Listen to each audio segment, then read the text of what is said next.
Certains joueurs naissent pour marquer des buts, d'autres naissent pour les créer. Et très peu naissent pour faire les deux en même temps. On regarde ces chiffres et on tombe sur quelque chose d'absurde. Au 25 mars 2026, Léo Messi compte 1308 contributions directes sur but en 1143 matchs officiels. Cela représente 901 buts et 407 passes décisives.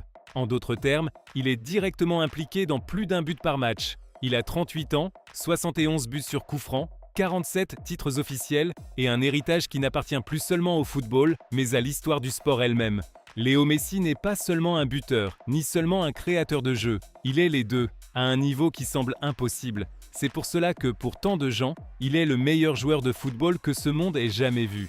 Et dans ce parcours, nous allons aller de Rosario à Barcelone, de Barcelone à Paris, de Paris au Qatar et du Qatar à Miami pour comprendre comment il a continué à évoluer au fil du temps sans jamais cesser d'être décisif. Enfant, on lui faisait pratiquement comprendre qu'il n'avait même pas sa place sur un terrain. Messi souffrait d'un déficit en hormones de croissance et beaucoup le voyaient comme quelqu'un de bien trop petit pour rivaliser. Pendant que son frère aîné jouait, Léo restait souvent sur le côté, tapant dans le ballon depuis les tribunes. Ce moment est arrivé grâce à une scène presque mythique.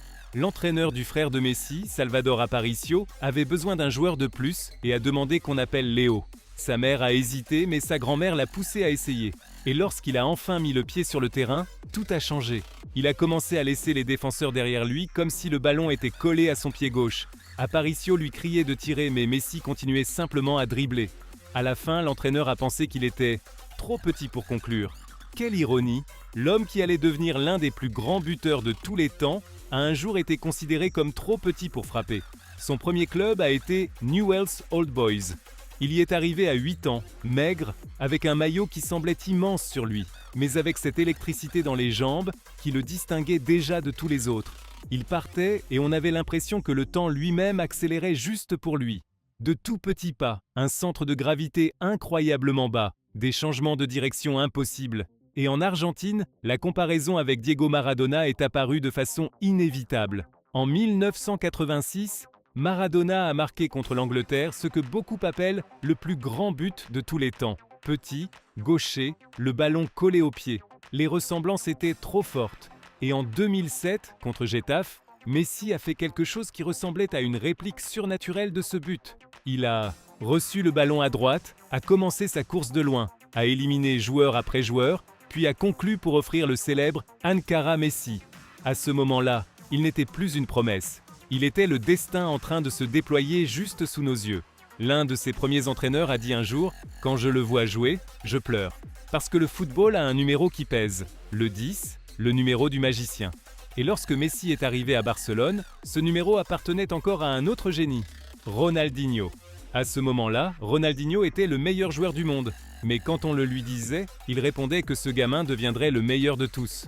Johan Cruyff a vu quelque chose de semblable lui aussi, et a déclaré que Messi pouvait gagner 3, 4 ou 5 ballons d'or. Le premier but de Messi avec Barcelone avait déjà quelque chose de symbolique. Ronaldinho a lobé la défense, et Messi a lobé le gardien. Le camp nous, c'est levé d'un seul homme. L'image avait quelque chose d'un couronnement précoce. Mais le premier grand tournant de sa carrière est arrivé avec Pep Guardiola. Sous Pep, Messi a cessé d'être seulement un jeune prodige brillant pour devenir le centre du système. Il était déjà décisif en partant de la droite, en repiquant sur son pied gauche, en cassant les lignes par le dribble, le but ou la dernière passe. Mais Guardiola a vu qu'il pouvait l'emmener encore plus loin. En 2009, lors d'un Classico au Santiago Bernabéu, Pep a fait un ajustement qui a changé l'histoire récente du football. Il a recentré Messi et excentré Eto'o. Ce fut l'un de ses premiers grands matchs en faux neuf. Résultat, 2 buts, une passe décisive et une victoire historique 6-2. Quelques jours plus tard, en finale de la Ligue des Champions contre Manchester United, il a rejoué dans l'axe. Barcelone s'est imposé 2-0 et Sir Alex Ferguson a admis que c'était la meilleure équipe qu'il avait affrontée de toute sa vie. C'est là qu'est née la version de faux neuf la plus célèbre de l'ère moderne. Le génie de Messi à ce poste n'était pas seulement technique, il était mental. Un faux neuf ne vit pas planté dans la surface. Il doit décrocher, attirer les défenseurs centraux hors de leur zone, créer des surnombres, combiner avec ses coéquipiers et malgré tout continuer à arriver dans les positions de finition. Messi a compris ce rôle à la perfection. Il n'est pas seulement devenu le lien entre le milieu et l'attaque, il est resté le finisseur. Il touchait le ballon entre les lignes, à l'entrée de la surface, dans les zones où le jeu se cuisine. Et de là, il mettait les matchs en pièces. Les chiffres de cette époque sont ridicules. Entre 2009 et 2013, il a tourné à plus de 40 buts en championnat par saison et a atteint son sommet avec 50 lors de la campagne 2011 à 2012. Et nous ne parlons pas d'un numéro 9 fixe, mais de quelqu'un qui faisait aussi partie des meilleurs passeurs décisifs d'Europe. C'est cela qui rend Messi absurde. Il devait décrocher pour construire le jeu, combiner avec les milieux et attirer les défenseurs. Et malgré cela, il terminait encore la saison avec les chiffres d'un prédateur de surface et d'un créateur d'élite en même temps. Voilà pourquoi ces 4 ballons d'or consécutifs avaient tout leur sens. Ligue des champions en 2009, Ligue des champions en 2011, 3 titres de champion en 4 ans. Et autour de lui gravitait l'une des équipes les plus brillantes jamais réunies. Xavi, Iniesta, Busquets, Dani Alves, Jordi Alba, Puyol, Piqué, Valdé. Le monde a appelé cela le tiki-taka. Personne n'a pu l'arrêter pendant des années. Dans ce système, Messi était à la fois le créateur et l'exécuteur. Il a aussi fait de certains gestes sa signature, le petit lob parfait au-dessus du gardien, le 1-2 éclair à l'entrée de la surface, la course dans l'espace, au moment exact. Messi ne vivait pas dans la surface, il arrivait dans la surface. C'était ça le secret. Puis est venue la deuxième grande évolution. En 2013, Neymar est arrivé à Barcelone et avec lui un nouveau défi tactique. Les deux joueurs avaient tendance à occuper des espaces similaires et l'équipe avait besoin de s'ajuster. La saison 2013 à 2014 a été étrange pour Messi au regard de ses standards. 28 buts et 11 passes décisives. Puis le Barça a recruté Luis Suarez, l'un des attaquants les plus complets de sa génération. Et c'est là que la MSN a explosé. Avec Neymar, Suarez et Messi, Barcelone a construit l'un des trios offensifs les plus dévastateurs que ce sport ait jamais vu. Neymar apportait le flair et le déséquilibre. Suarez apportait l'agressivité et un instinct de buteur sauvage.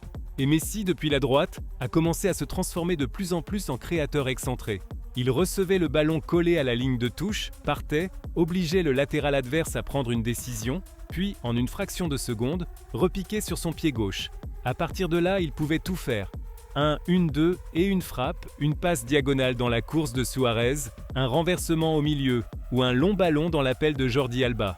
Messi s'est encore adapté. Pour beaucoup de joueurs, passer de l'axe à l'aile aurait été une limite. Pour lui, ce n'était qu'une extension supplémentaire de son répertoire. Et au cœur de l'évolution du football, quand le jeu a commencé à exiger plus de puissance physique et moins d'espace pour le numéro 10 classique, Messi est resté décisif. Il a marqué ce but impossible contre l'Athletic Club en finale de Coupe du Roi, a rendu le Bayern fou et a produit des combinaisons presque télépathiques avec Suarez.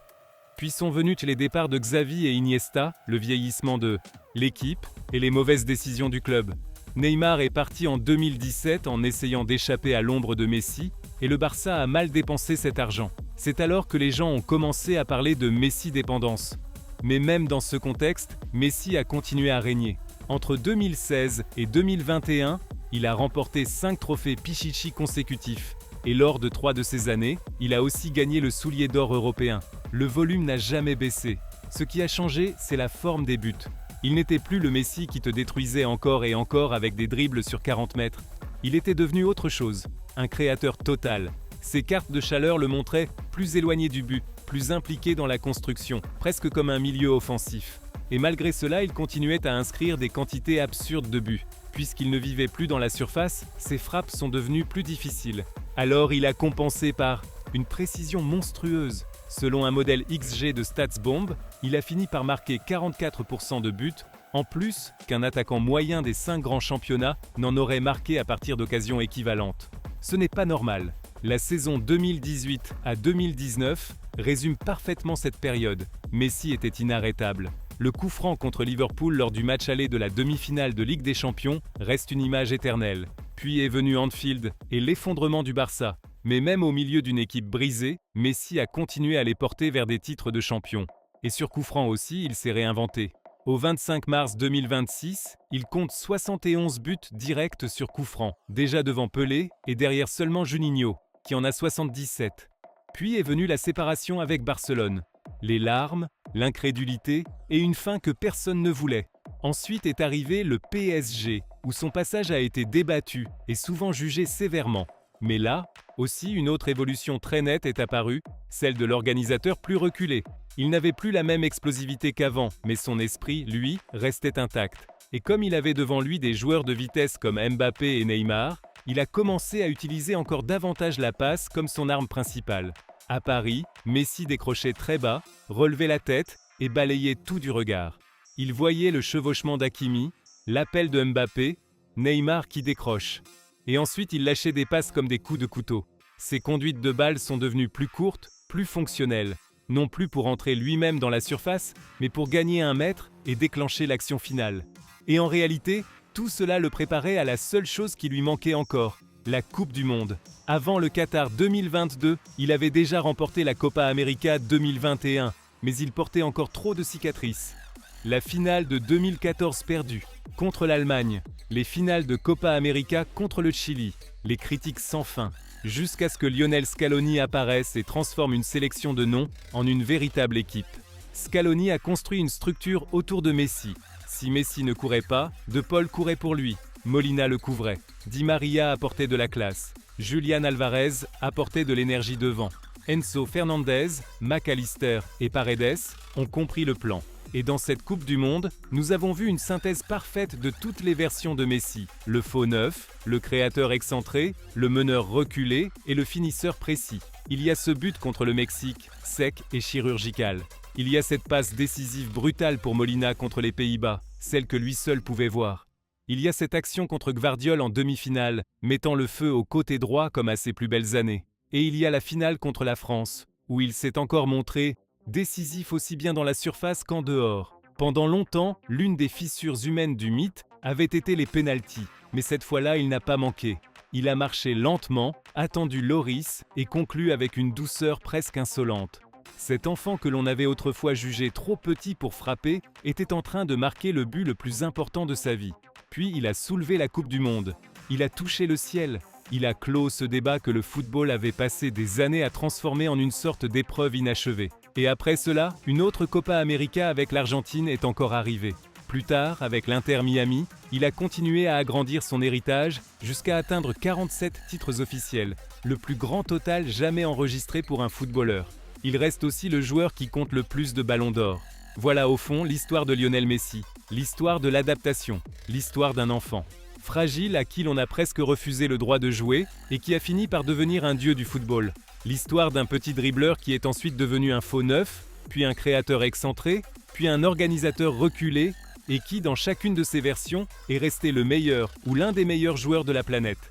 L'histoire de quelqu'un qui a été sous-estimé, critiqué, comparé et mis sous pression comme très peu d'autres l'ont jamais été, et qui a quand même émergé de l'autre côté avec 901 buts, 407 passes décisives, 71 coups francs, 47 titres et une carrière si immense qu'elle ne tient plus dans un simple débat sportif. Messi n'a pas seulement dominé une époque, il a changé la manière dont nous comprenons ce qu'un joueur de football peut être. Et c'est peut-être cela, le plus impressionnant de tout.